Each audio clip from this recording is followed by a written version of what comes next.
สบายดีทุกคนเนาะ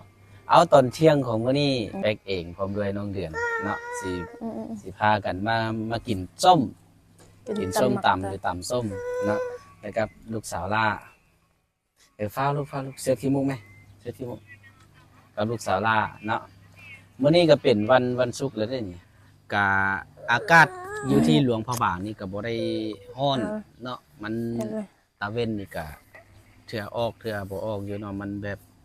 ครึมๆอยู่นะเนาะแต่ก็ยังอยากกินส้มของมื้อนี้คือตัวนี้เลยทุกคนเนาะอันนี้เลยนี่ตำมาเรียบร้อยเนาะน้องเดือนตำมานี่ใส่หอมบัวใส่ตืมเนาะเฮ็ด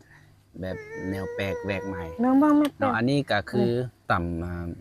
หมักต้องเด้อทุกคนเด้อหมักต้องเนาะเห็นบ่หมักต้องเด้อ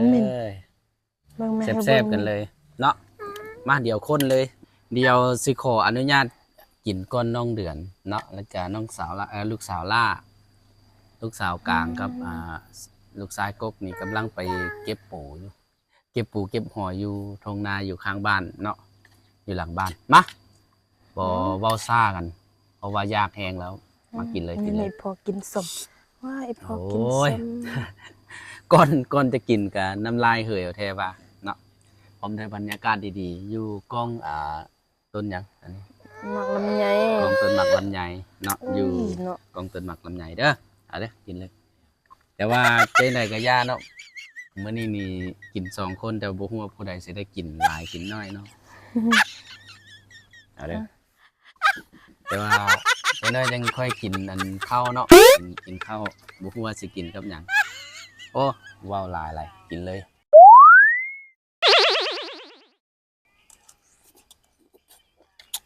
อืม กินเลยนะ จากกันยับมา ก่อนเนี่ย โอ้ส้มถึงใจอีหลีทุกคนส้มถึงใจอีหลีอีหลอด น้ำลายเลยอาจจะสิปอนน่ะ กินแล้วมึง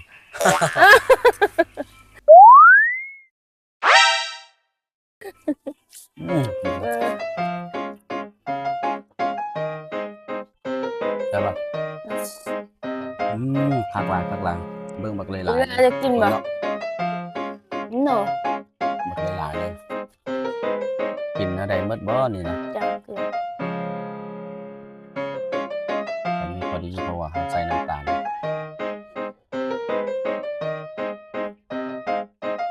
เด้อเนาะบักคักบักแซ่บส้มเด็ด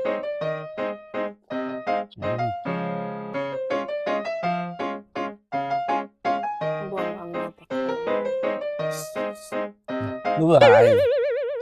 แบบมันสั้นอีหลีเลยเนาะโมแมนตั้งเฮ็ดได้แบบมันกินแล้วมันสั้นเลยนะ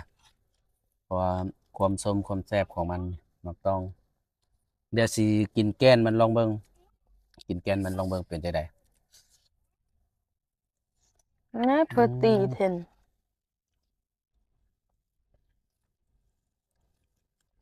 แซ่บอร่อย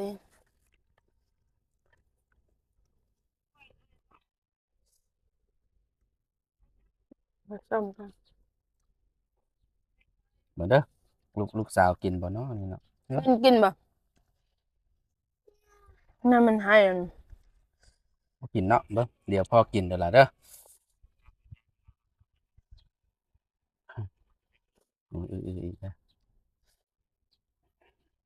เดี๋ยวกินให้พี่น้องเบิ่งเนาะจะตัดกันเลย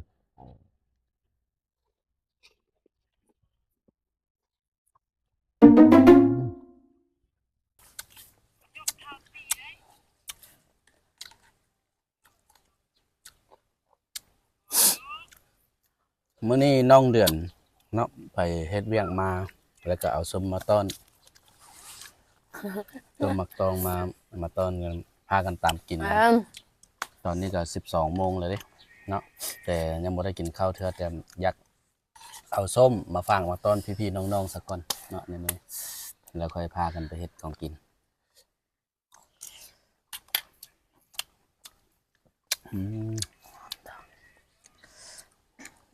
กินอะไร คันกินเบิดจานนี่สิบ่ทอกท้องบ่เป็นเริ่มหมัก นี่ของคนลุกเลย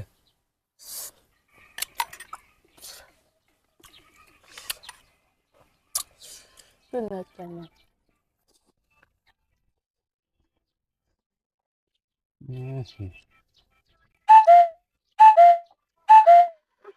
อันนั้นแหละ อืมลายไป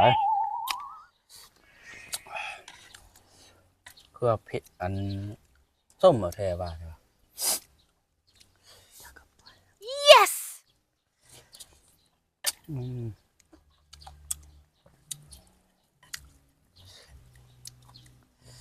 บ่เผ็ดเนาะเผ็ดไหม เผ็ดกับปานกลางบ่ได้เผ็ดหลายเอาแท้ว่า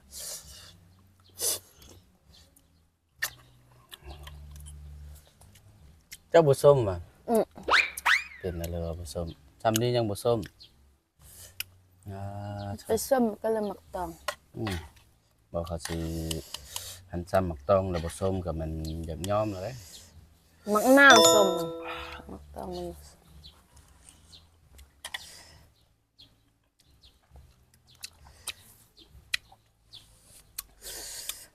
จักหน้อยสิว่าตัวเขาเจ้าว่าส้มอีกมันจะว่าบุส้มส้มเนี่ย ส้ม ส้มบ่ ส้ม ส้มเนาะตัวพี่ตัวน้องบ่ได้เด้บ่ส้มส้มก็ว่าบ่ส้มเนาะ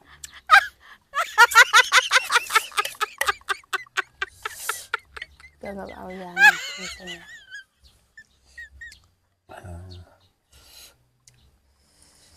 ก็กินเผ็ดกินเค็มได้หมดต้องมีสมุนไพร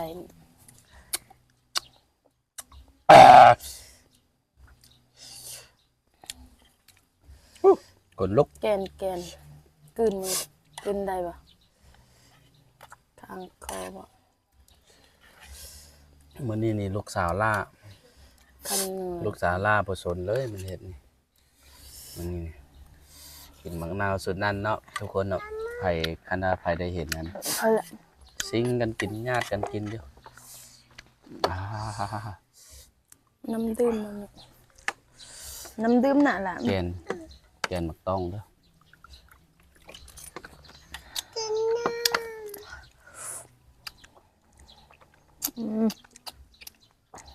แขนแซ่บบ่มีเน็ตลูก เกือบกลืนบ่ได้คือว่าสิกลืนลองเบิ่งเนาะว่าแกนมักต้องบ่เคยกลืนจักเทื่อเกือบกลืนบ่ได้เลยโอ้ชาฮึกหลาย กินหมกเผ็ดแดง บ่กล้ากินเนาะเผ็ดได้ไหม กินหมดเลย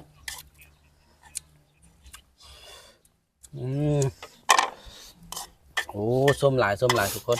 จะบ่กินล่ะเขาสิกินเด้อ เอาหมดเลยจ้ายอมละเดี๋ยวก็ยำเข้ามา กินเบิ่งหมกเผ็ด ยำเข้ามาเนี่ย บ่กินก็เสียดายมันแพง เอาเลย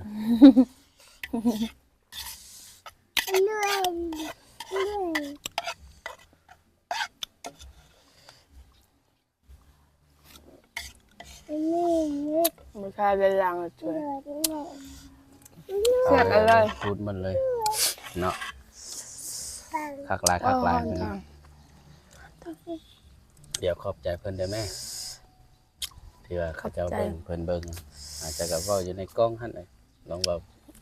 บ่ฮู้ว่า ก็ขอบใจแต่สิขอบใจเนาะแล้วคันเขาเจ้ามานั่งเบิ่ง เจ้าก็เว้าเอง เอาเนาะขอบใจเด้อสำหรับทุกคนเนาะที่ติดตามรับชมเนาะตั้งแต่ต้นจนจบเนาะในมื้อนี้นี่มัน แซ่บอี ทาง หลี แฟกกับน้องเดือนแล้วก็พร้อมด้วยเทนซี่นะ ชื่อหยังล่ะ สิได้ลาทุกคนไปเพียงเท่านี้เนาะสิได้ไปพากันเฮ็ดของกินข้าวเที่ยงกันเนาะเทื่อใหม่พบกันใหม่เด้อบ๊ายบายไหมล่ะบ๊ายบายไว้บ๊ายบายบ๊ายบายจุ๊บลาไหม